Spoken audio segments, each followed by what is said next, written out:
is an Unspoiled Network podcast. This is Spoil Me, covering The High Lord by Trudy Canavan, chapters 27, 28, and 29, brought to you by Ashleigh. In these chapters, the invasion finally begins, and they are a lot more straightforward and upfront about it than I expected, which makes me all the more afraid of them. I don't like this at all. Welcome to Spoil Me.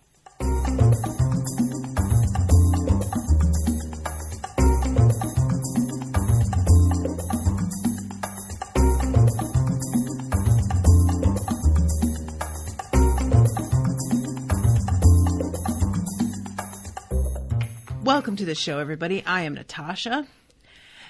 These chapters, guys, man, shit hits the fan hard and fast. These chapters, in terms of like what's going on with the invasion, when I say that it's straightforward, then that makes it more upsetting. What I mean by that is, if they were really trying to like sneak their way into Kyralia under cover of darkness and, you know, hide amongst the regular people, committing serial murders, doubtless, and amassing their strength, but staying hidden, it would be very frightening, don't get me wrong, because we wouldn't know exactly who was who or where they are or whatever, and we'd know that the whole time that we were not keeping track of them, that they were getting stronger. However, there's something reassuring about them being hidden and building their strength that implies they are not yet strong enough to come out into the open. When they just walk up to the fort and blast their entire fucking way right through it and kill 20 magicians, and they managed to do this in like 45 minutes, these motherfuckers are not afraid of anything. And that is the shit that gets me very nervous. Like, they are not concerned at all about keeping things undercover because there is no advantage that they need to worry about gaining with that. They don't have to worry about how outnumbered they are. What are there, like 8 of them? I think they said something like this. And there are 22 magicians, I think they said, because 2 wound up getting away. And they're wildly outnumbered, and yet that doesn't slow them down for even a moment. There's I'm getting a little ahead of myself, but there is a point where I think it's Lord Marin says something like he's, you know, projecting what he's seeing, and he thinks we'll let them tire themselves out and let them waste their strength. And it becomes very clear that's not going to happen just from them busting down some doors. Like, this is not the kind of strength that gets sapped from the kinds of, what's the word I want? Mundane tasks like that. The way that it gets sapped for the magicians of Kyralia. And because of the fact that they don't want to listen to Acheron, they are caught so completely off guard when he tried to warn them. He tried to explain to them what they were going to be up against. And it's just so frustrating to know that Acheron and Sania now are both so aware of how completely outmatched they're going to be. And yet, trying to explain that to other people is just, it's a futile task because they don't really seem to, it's a combination of things. They don't believe in the magic being as powerful as it is, but also they don't want to believe it because that's just an inconvenient thing to believe. It's sort of reminding me of like, and, you know, if you don't agree with me politically, then frankly, I don't know what you're doing still listening to the podcast because I bring up politics plenty. But it's how I felt like in terms of the election in 2016, that people wanted to believe that our country had a vocal minority that was simply gumming up the works, but that the vast majority would have the common sense to, vote in a way that wasn't going to undermine our entire system of democracy. And you try to talk to them and be like, this is a very real danger, and they would not believe you. And you would try and point out the parallels to the rise of a fascist dictator to power, and they would be like, you're overblowing and over analyzing and drawing silly parallels, because they didn't want to believe it, because it's a very inconvenient thing to believe. And then, lo and behold, everything that they thought they knew about their own country blew up in their face. And now we are where we are, with things so much worse than I think any of us could ever have predicted in terms of our country's like simple process of government passing bills. Never mind all of the other things that have been like entire systems being dissolved. And, so yeah, it's just really frustrating, because the knowledge was there if they needed it. And it's tempting for me to yell at Akron mentally for keeping so much information to himself for so long and not letting anybody else in on it.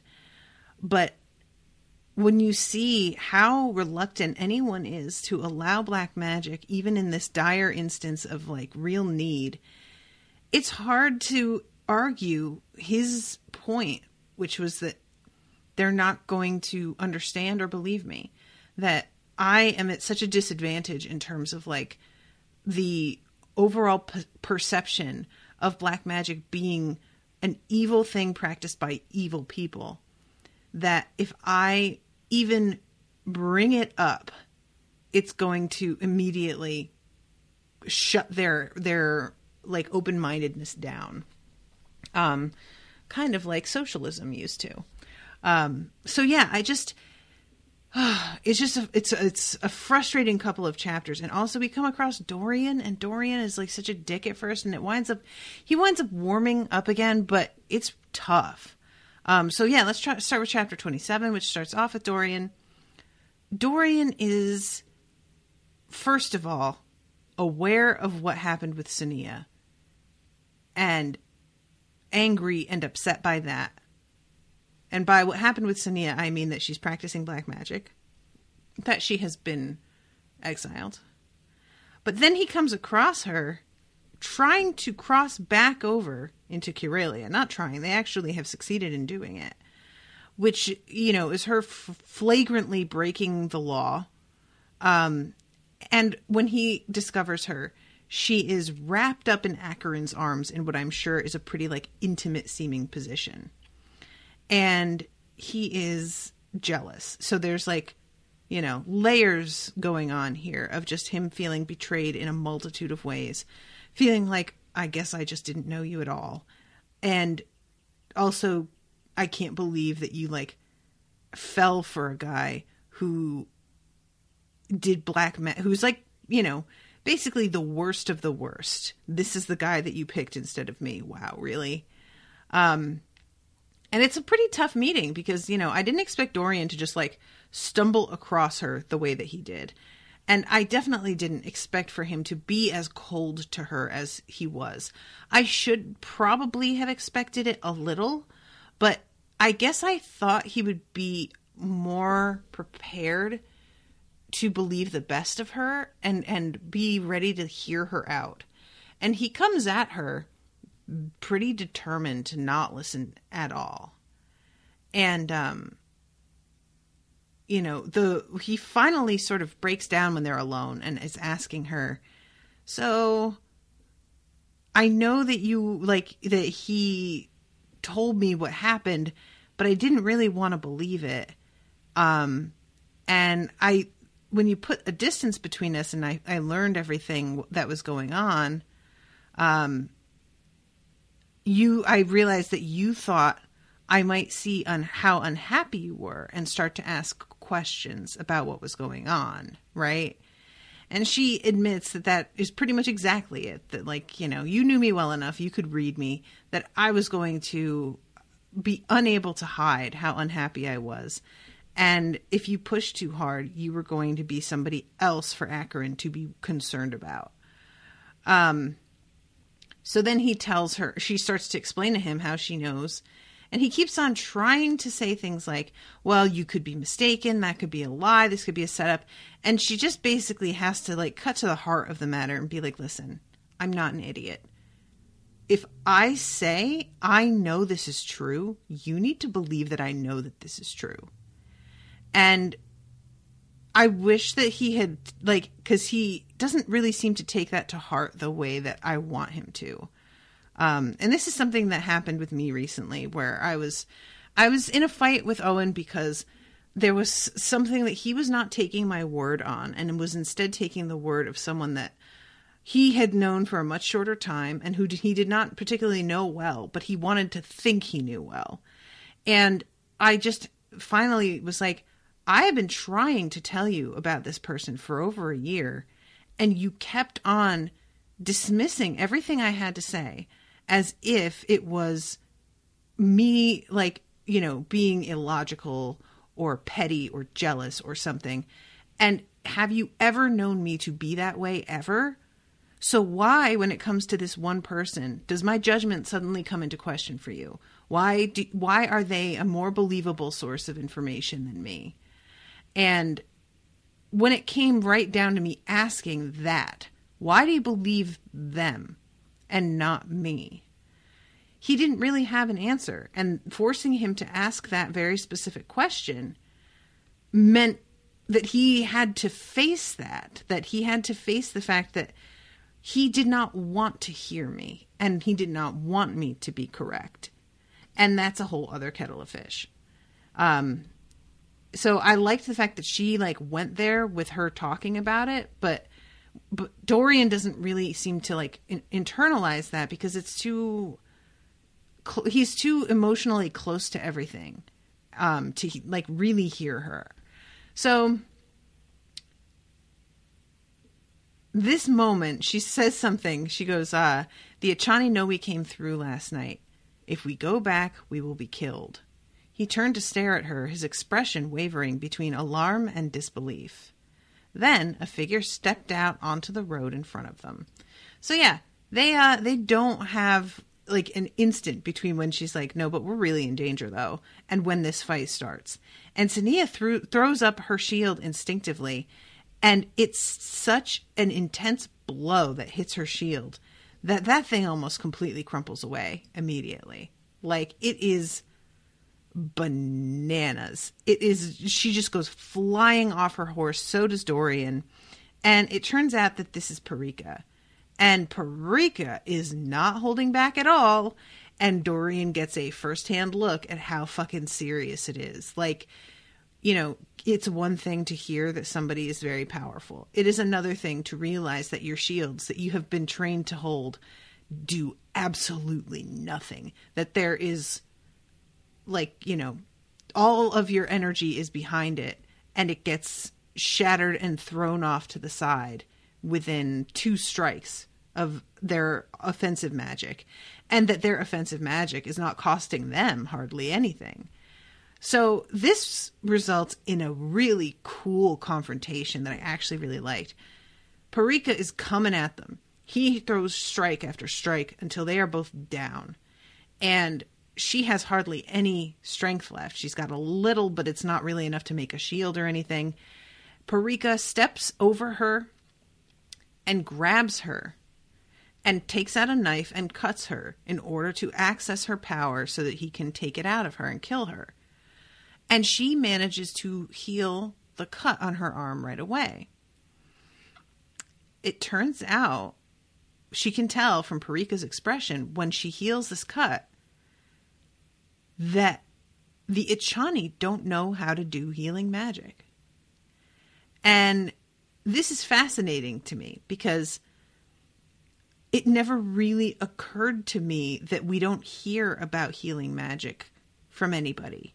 You know, like, if their slaves are covered in scars, it means that they aren't healing their slaves, but there's no reason why I would expect them to heal their slaves.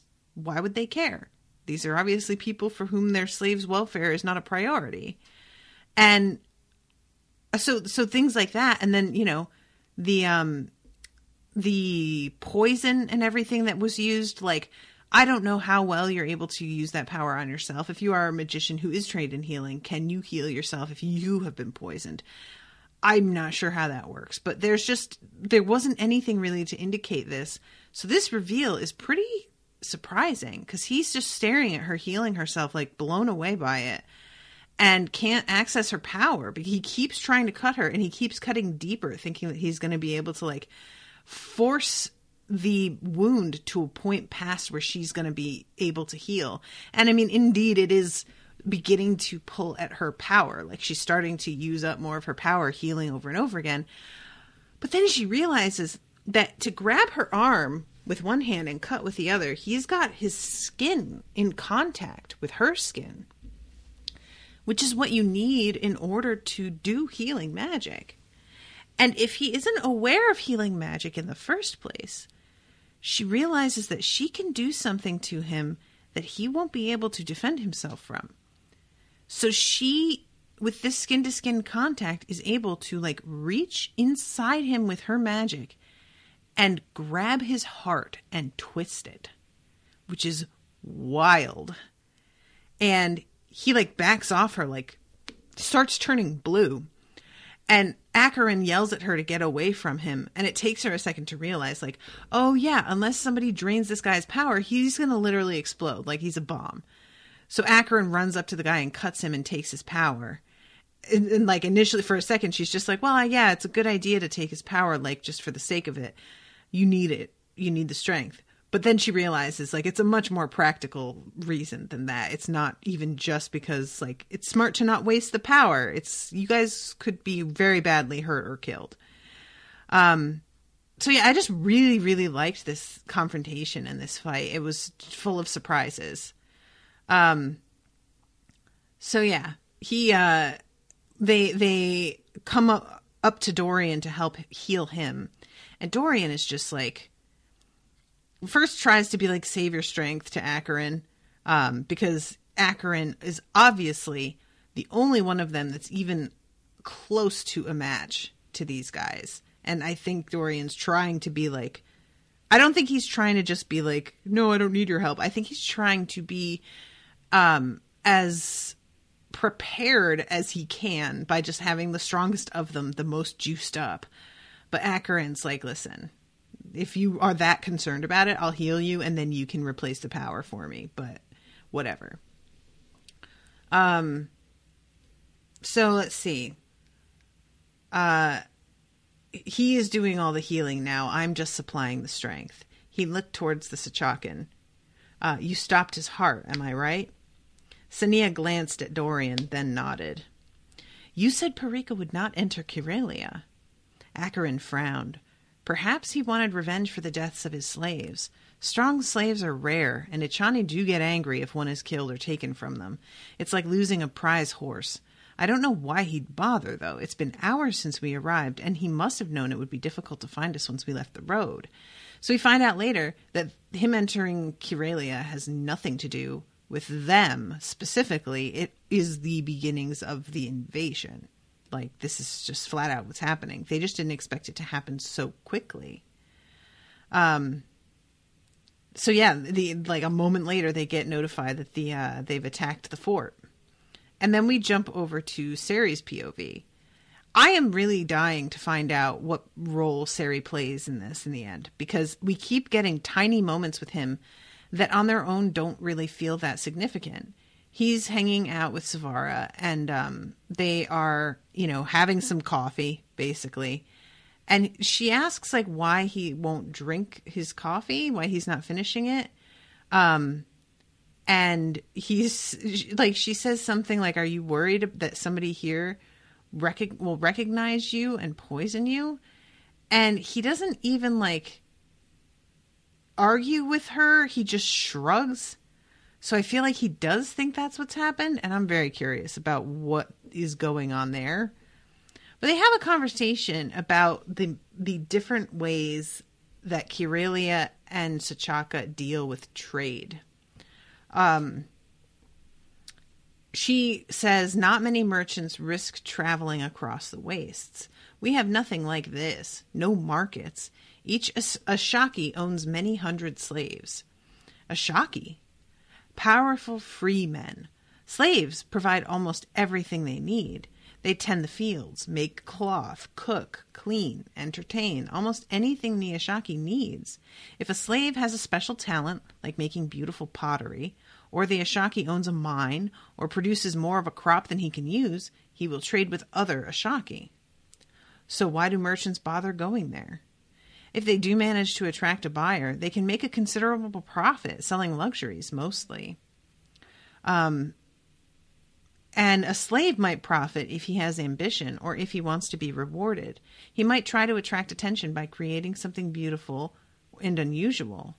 There's also ways of processing or making ordinary products and improving them. If the change is simple, a slave might work out a quicker way of harvesting raka if his master wanted it done faster and would beat him if he failed. Sari frowned. I like our way better. Why beat someone when greed or having to feed a family will get a man to work smarter and faster? Savara laughed quietly. That's an interesting view coming from a man in your position. So it's a weird thing where it's basically like slavery versus capitalism. And I have to admit that I don't feel like there's that big a difference between slavery and capitalism. There's still one person ruling everything and profiting off of the work of the people below them. And in Sari's position, it's not like capitalism has taken off at the rate that it has in our world. Like there's not corporations that employ hundreds of thousands of people with one CEO making, enough to power a small country every 3 months. But so I can forgive him a little bit more for his point of view, because for him, a shop owner is the person doing most of the work. A shop owner is not so far removed from the actual labor that it's a question of morality, how much they're making from it. But in principle, from where I stand now, that kind of argument, I'm like, it's better than like outright slavery where people aren't free to like come and go, sure, but also if you have no options because you have no money, then you aren't free to come and go either. So I don't really well, who knows? So then comes this thing that I found really interesting. They walked down to the end of the row of stalls where she stopped at a table covered in jars and bottles. What is this for? The vessel she had picked up held 2 preserved sevli floating in green liquid. A key to the doors of delight, the stall owner replied. 1 sip and you will have the strength of a fighter. His voice lowered. 2, and you will experience pleasure that lasts a day and a night. 3, and the dreams you will have shall turn into nightmares which don't stop for days, Sari finished. He took the jar from her hands and put it back on the counter. You couldn't pay me to... Savara. It started, she said, so quiet he barely heard her. The Ichani are attacking the fort. So, what the fuck is with this stuff? It's gotta come up, right? I'm not crazy. This is gonna be coming back, I think. Anyway, okay. So, as she is realizing that the fort is being attacked, we jump over to Daniel's POV. And he is seeing the same images that she clearly was. So let's see. The scene shifted beyond the attackers to a crowd of men and women standing several paces behind them. They were dressed in plain, worn clothes, and some held ropes tied to the collars of small, limmick-like animals. The scene blurred, then the attackers were in view again. They had stopped striking the fort and were approaching it cautiously. The captain says the first gate has been destroyed. The Sachakans are moving into the fort. We're heading down to meet them. In the pause that followed Macon's call, the images stopped and Daniel became aware of his surroundings again. I feel bad because everybody's just sort of realizing that the stuff that they have been working on is completely unimportant at this point. And we see a lot more of the battle. We have Macon, and there's this kind of cool moment that I liked. The image that followed was of a darkened corridor blocked by a wall of stone. The corridor vibrated with the sound of 2 impacts. Macon and the warriors beside him held a shield ready. Then the wall exploded inward.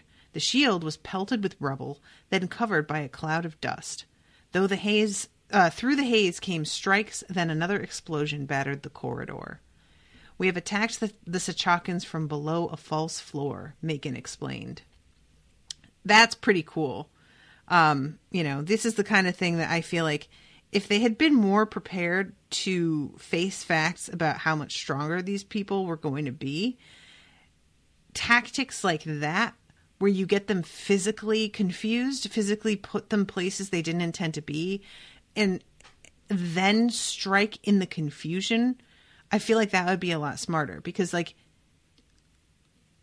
if you get in physically inside their shield, there's really not much that they can do to defend themselves. I mean, they can have, like, the second shield, but that can be brought down, I would imagine, right? By, like, physical attack rather than magical attack.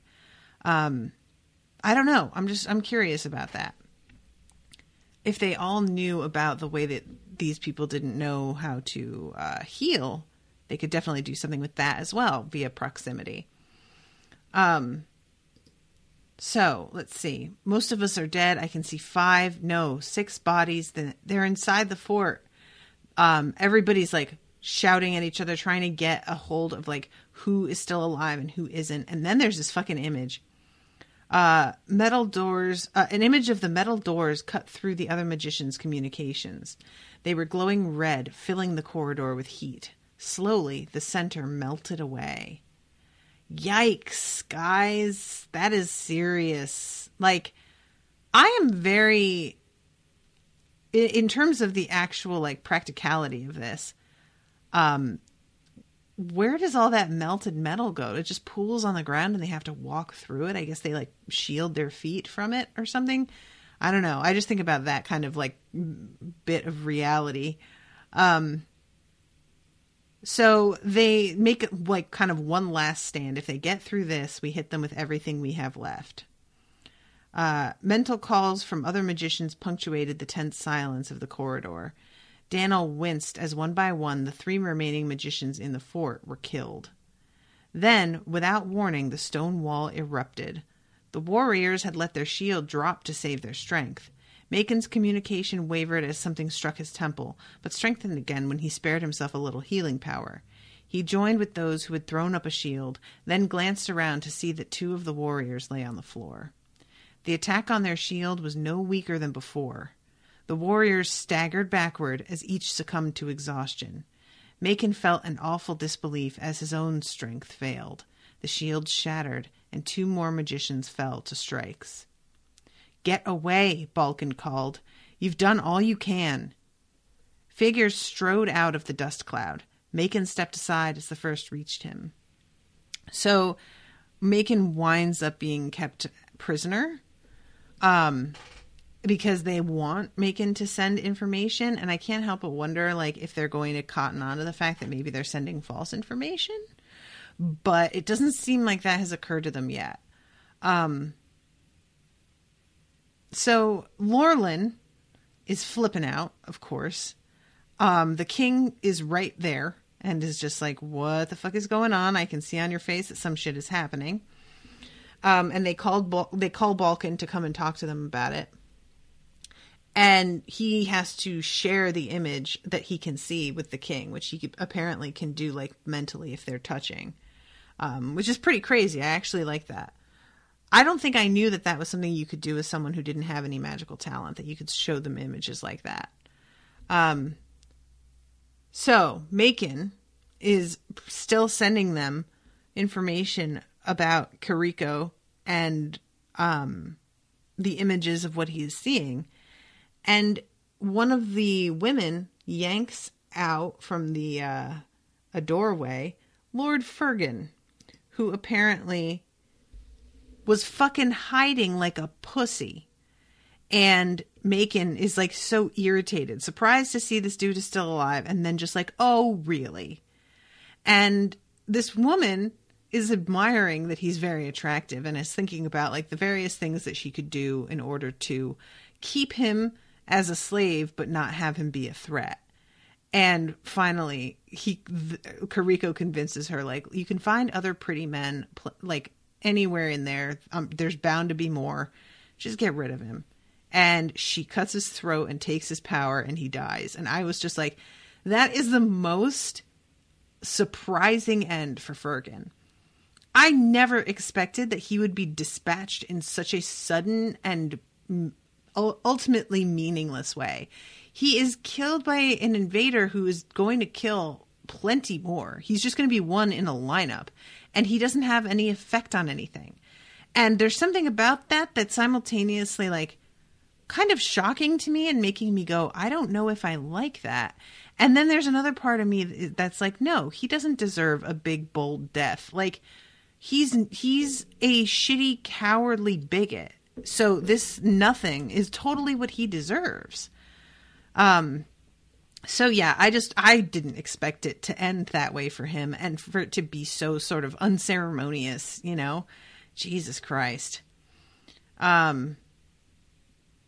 So this is when Kariko tells them, we're going to Imarden next. Tell your guild I will see them soon.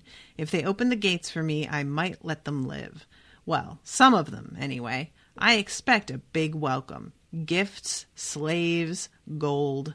The knife moved. There was a flash of pain. Lorland gasped as his awareness returned abruptly to his surroundings. We just lost 20 magicians in less than an hour. 20 of our finest warriors. So, yikes. I guess Macon's dead now. I kind of thought that they were going to keep him around for longer, but apparently not. And I can't help but wonder how much of that is even true. Like, is he going to just come up to the gates, or is he just telling them that so that he can strike from somewhere else? I feel like they just busted straight through a fort, so probably he's just going to walk up to the gates, because if you're willing to do that, you're willing to just walk up, right? Lorland and the king begin to talk about what is the smart thing to do regarding having anyone in place at the castle who knows, or at the guild who knows black magic. And Lorland is like, bring Acheron back. Like, he already knows how to do this. He's already quite powerful. He is sort of, he could help teach others in the meantime, but then we would already have somebody who was competent in it. And it's just, the whole thing would be so much easier. But the king doesn't trust Acheron and says he might have only given us part of the truth. He could have formed an alliance with these magicians. Why would he send a message warning of their attacks?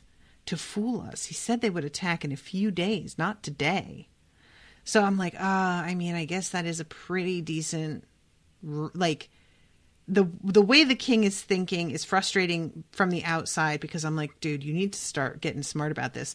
But on the other hand, if you are looking at things from his perspective, it's still really suspicious, and it's still, Acheron could still be playing them. So just the whole way that it turns out that they're going to try and teach somebody in the guild instead. And we'll get to that, but I was rather irritated by the whole way that went down. So yeah, he says the guild will nominate candidates and choose one by vote. If the Sachakans draw close to Imarden before the magician you select has learned black magic, the reinforcements you sent to the fort will engage them. Lorland stared at the monarch. He was sending those magicians to their deaths. We need them here, your majesty, so that the magician who's chosen can increase his or her strength as quickly as possible. You will not order them to attack the Sachakans until it is clear we require the delay. Can you suggest any strategy that might otherwise slow or weaken the enemy? We can take advantage of the city's defenses. Every obstacle the Sachakans overcome will use up some of their strength. And this is when the king is starting to talk about using the guard. And Balkan's like, they kill people and take their power. If we put any innocents in their way, they will take their power. They will cut guards up and get like juiced up from that. the best approach is to empty the city so that there are no human beings that they can use as sources of power, which that's no small task, you know? So I'll be very curious to see exactly how they implement that, if it's at all organized and if it's effective. So meanwhile, poor Rothan, who had been like heading down there to spy and to find Sania and all this stuff, his plans are flying through the wind now. And Raven's just like, what are you gonna do? And he says, like, you can still search for Sania. And he says, yeah, but like, the guild is going to be in danger. They're really going to need every hand to help them. And even if Sania needs my help, Kirelia is who needs it the most. So his justification in the end is that if she's still down here in Sechaka, she's probably safer than she would be up there. So I'm going to leave her here and, you know, cope with whatever when I come to it, but I have to go back. And let's see. All right. This is when Dorian brings Acheron and Sania to his house. And the dudes that he was working with, he's like, trying to convince them, like, no, it's fine. Because, you know, just earlier he was acting very unfriendly to the two of them. And like, he didn't want to entertain any ideas of their innocence or really have a conversation about it at all. And now all of a sudden here he is being like, well, maybe they're fine after all. Why don't you come and share my home and share a meal and the whole thing? And understandably, it's a bit of a contention for them. They just sort of are like side-eyeing him a little bit. Like, we don't know exactly how seriously to take you. Are you being like blackmailed into this? I can't help but think they might be wondering. So they go into his house. There's some soup there that's like actually proper soup that's real food like they haven't had in... How long has it been? It's been a little over a week at this point, I think, right? I think. And she's noting also like how messy it is in here because she's been to Rothan's rooms.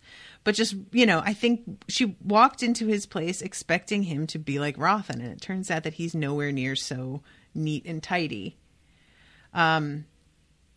So this is when Dorian comes in and is just like, all right, tell me how you did this. And she explains like stopping his heart.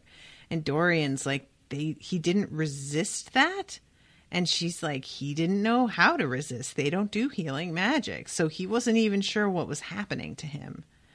And she tries to say, she doesn't say I regret doing it, but she does say like, I never thought I would wind up doing something like that to a person.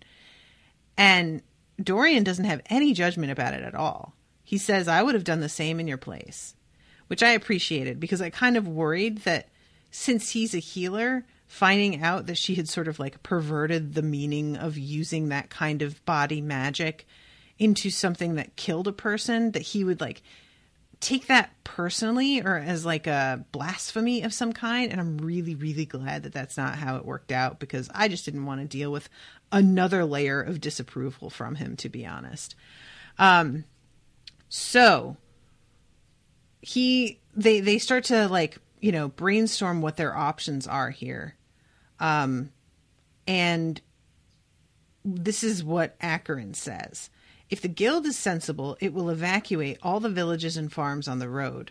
Kuriko won't let the other Ichani waste too much time on the journey, however. He will be worried that the guild will change their mind about me and allow Sania and me to return so that I can strengthen myself in time to face him. Dorian paused and stared at Acheron. So what will happen if the guild doesn't call you back? What can they do? Acheron shook his head. Nothing. Even if they do call me back and allow me to use black magic, I don't have enough time to grow as strong as 8 Ichani. If I were the High Lord now, I would have the guild leave Imardine. Then I would teach black magic to a selected few and return and take Curalia back. Dorian stared at him in horror. Abandon Curalia? Yes. There must be another way. Acheron shook his head. But you came back. Why would you do that if you don't intend to fight? Acheron smiled wanly. I don't expect to win. So, yeah, this is, basically he's admitting that this is a suicide mission at this point. That he would have handled it one way if he had been able to, but that's a moot point because he is not in charge and nobody's going to listen to him and it's too late for them to evacuate. All they can hope for is to evacuate the, civilians. And even that is going to be enormous. So it comes down to whether or not Dorian is going to help them. And he decides that he will defy the orders of the guild and bring Acheron back even though he has been exiled, which I can't help but think they will know is the smart thing. Although they will have to deal with the bureaucracy, doubtless, of him choosing to defy orders. But I hope we don't have to see that because I don't care about it. So let's see. Sania. Oh, this is when they start talking about the tactics that they could use. Sania says, we weren't strong enough to face an Ichani this morning either, but we still managed to kill one. Why don't we do the same things to the others? We can pretend to be exhausted, let them catch us, then use our healing powers to kill them. Acheron frowned. That would be very dangerous. You have never experienced the drawing of power. Once it begins, you cannot use your own magic. You would not be able to heal. Then we'll have to be quick. Acheron's expression darkened further. The other Ichani will see what you've done. Even if they don't understand it, they'll be cautious. It would only take a barrier at the skin to stop you using healing power on them. Then we have to make sure they don't see. Sania leaned forward. We get them when they're alone. They may stay together. Then we'll have to trick them into separating. Acheron looked thoughtful. They are unused to city surrounds, and the slums are quite a labyrinth. We could enlist the thieves. Dorian looked at her, then narrowed his eyes. Rothan said you'd broken all connections with them. Yeah. Well, Rothan thinks a lot of things, Dorian, because Rothan's a precious little cinnamon roll. Bless him. He doesn't, he thinks, he's like, I thought you had severed all connections. And it's like, well, it's not exactly her connection anymore, is it? It's the freaking High Lord who's got the connection now, which is pretty amusing in its way. So I think this is probably the best plan available to them.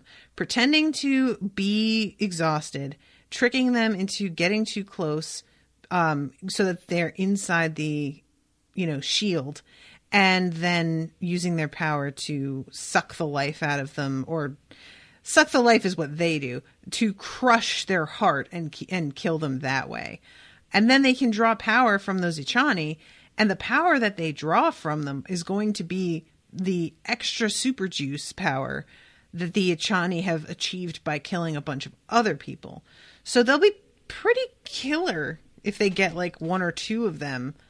Not necessarily enough to stand up to a crew of 8, but enough to take down one if they are able to separate them the way that they're thinking, which would be really smart. And if they can separate them and use the thieves road, so much the better, because that's, I don't know, it's just really cinematic, isn't it? You can just have them separated underground and there's these secret ways, and I don't know, I would really be into that. So, we'll see how that winds up going. Okay, so, and Dorian is sort of well, can't I tell them that you're heading back? And Acheron is immediately absolutely not. If you use your mental powers to tell them, then they're going to know that we're coming back because I guess Dorian wasn't aware that they can overhear everything. And he's and the first thing that they will do is turn around on the trail and head straight for us and try and kill me first, because as far as they are concerned, I am literally the only threat at all.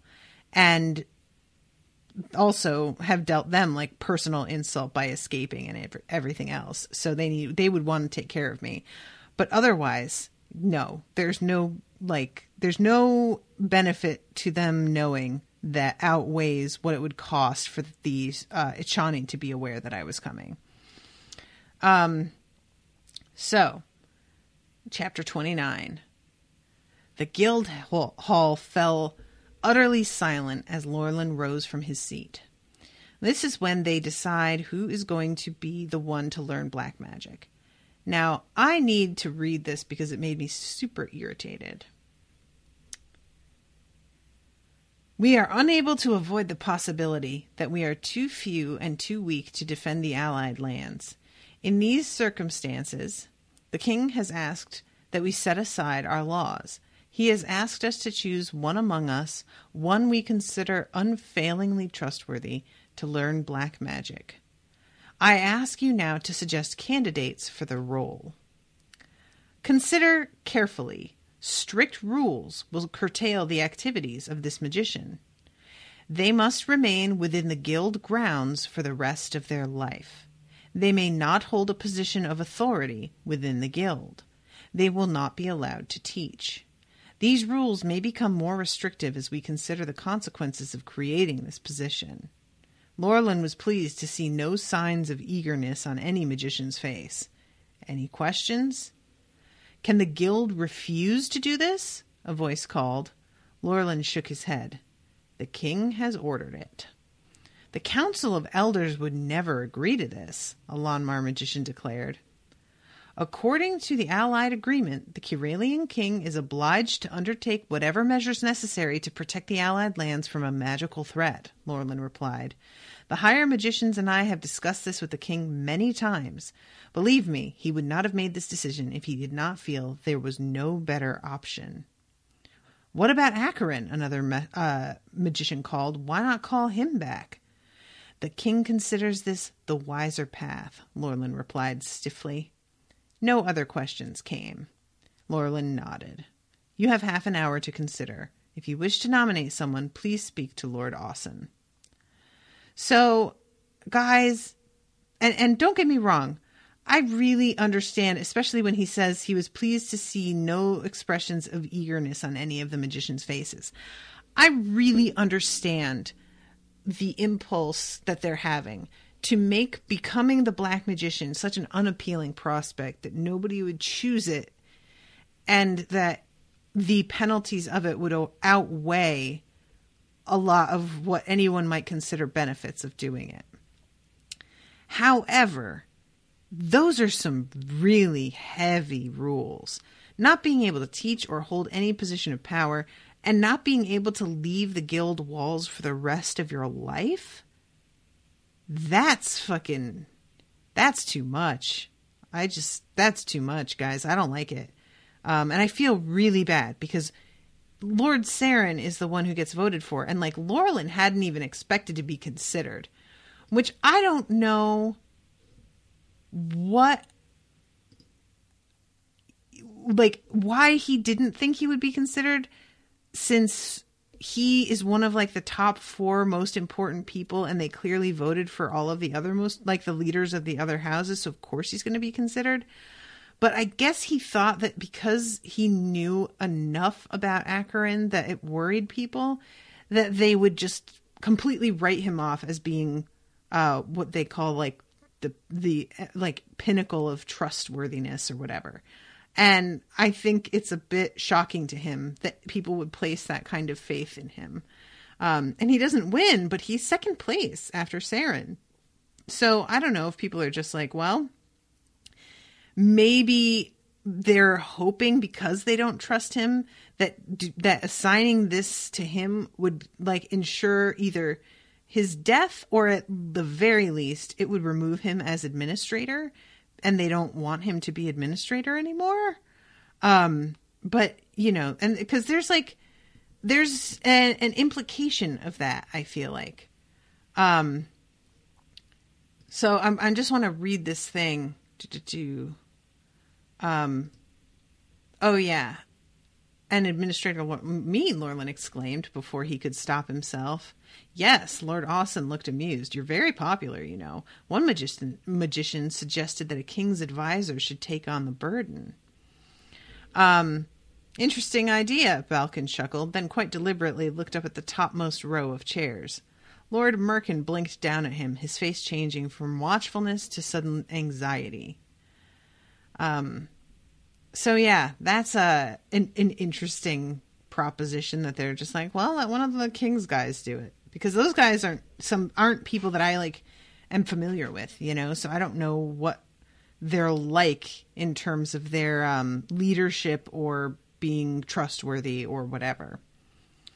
So anyway, Saren gets the vote, and Saren does not seem happy about it. According to Lorelin, he looked pale and ill. I'm sorry, Saren. This fucking sucks, man. He will relinquish his role as head of alchemy and begin learning black magic immediately. I now declare this meet ended. I'm so sad that he loses the role.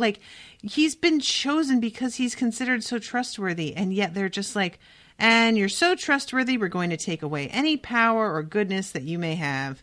Thank you for that. That sucks. All right, so then we go back to Sania and Dorian.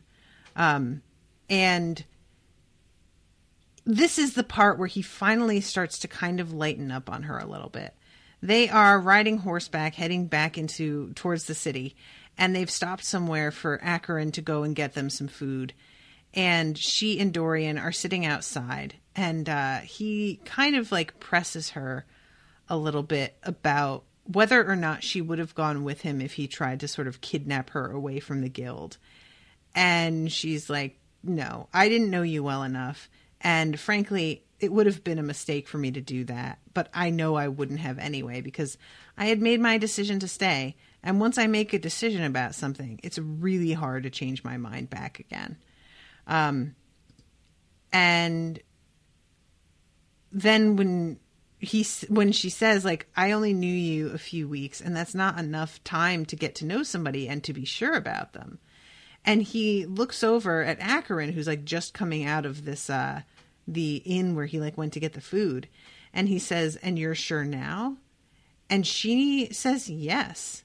Because I wasn't totally sure how she'd answer. I figured that she'd say yes, but I also wasn't sure if she would want to sort of spare his feelings a little bit on this. And it appears not, which I kind of am proud of her for.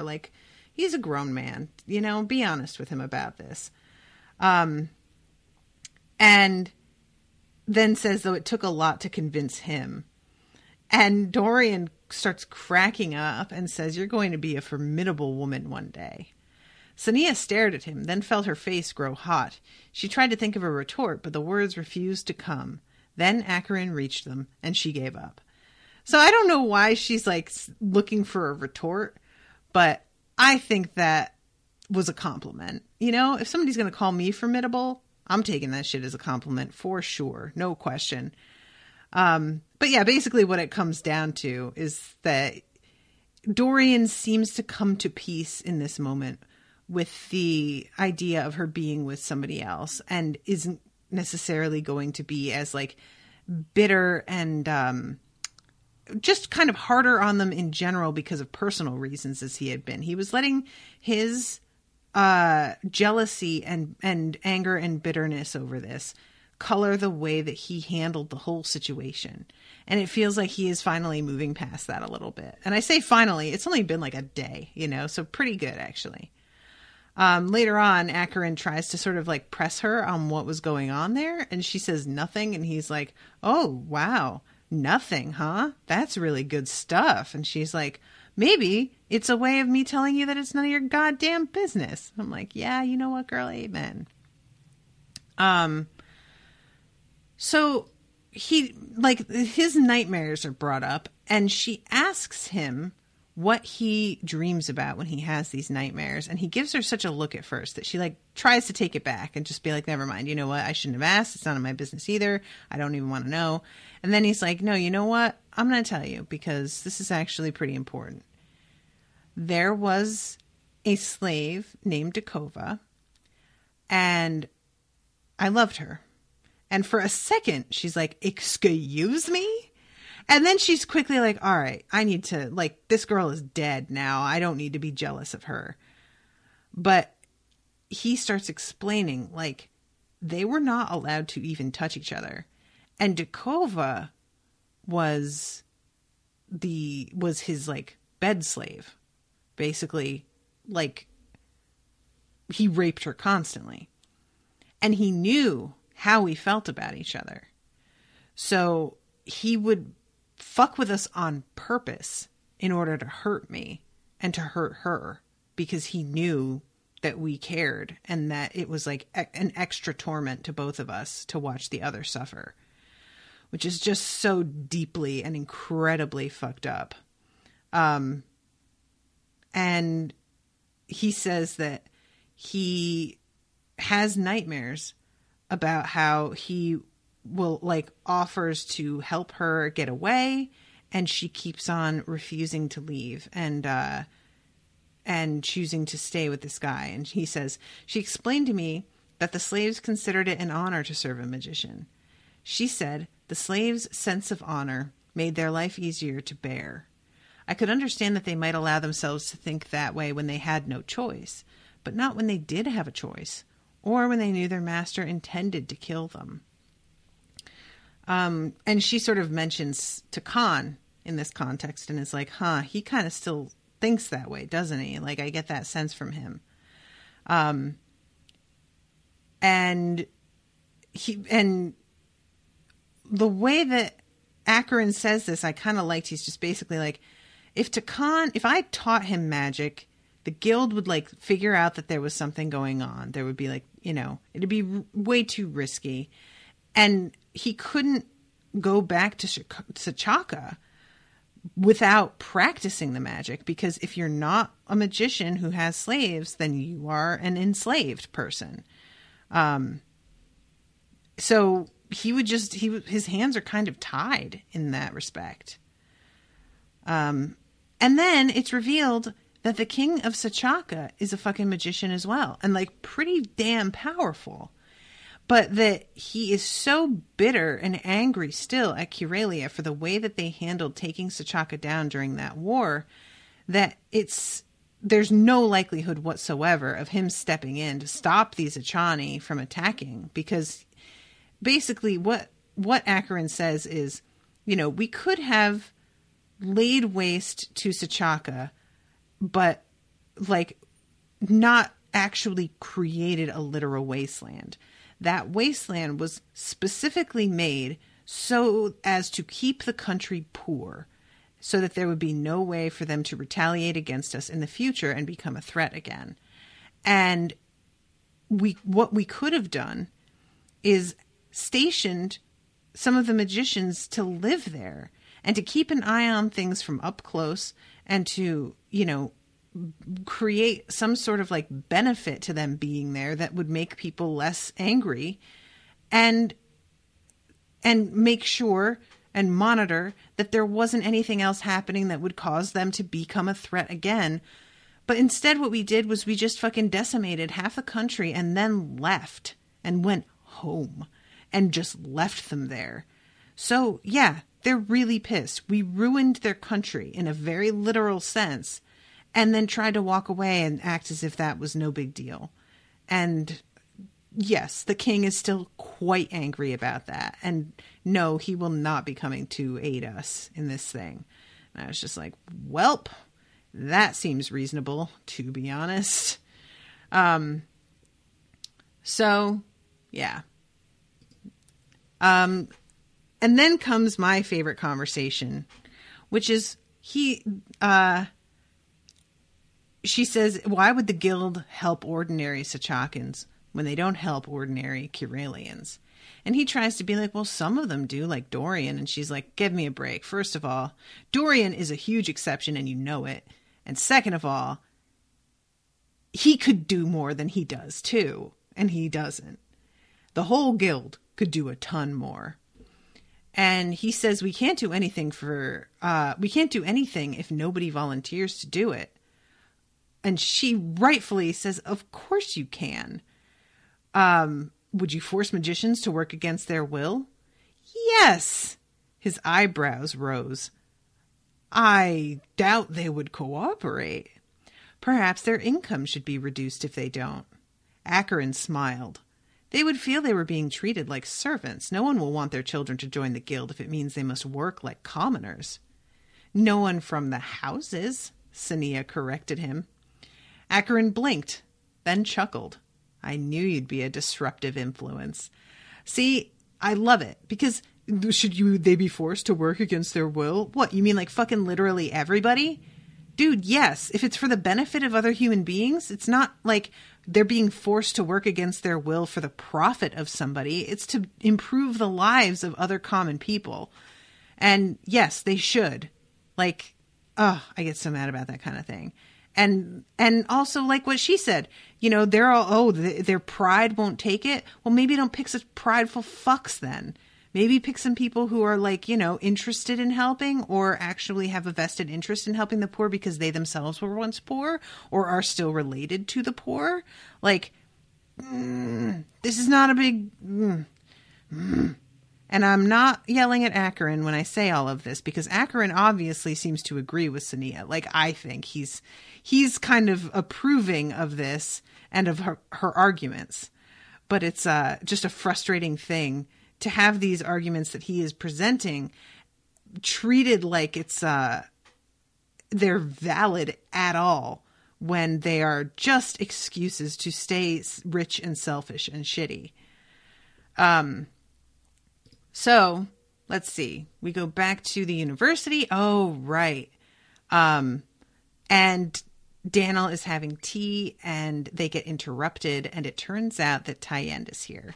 And I am really kind of mad at Tyen because I feel like he has to know this is super risky.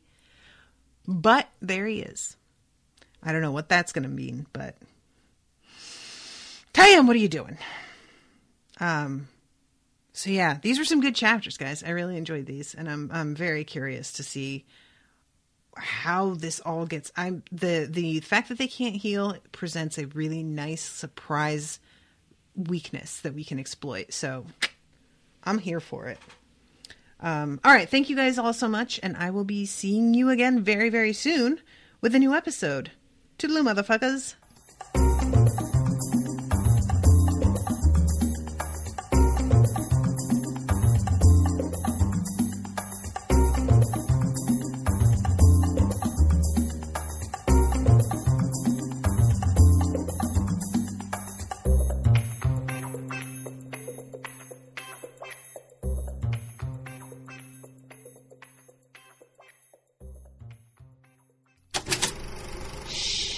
That was an Unspoiled Network podcast.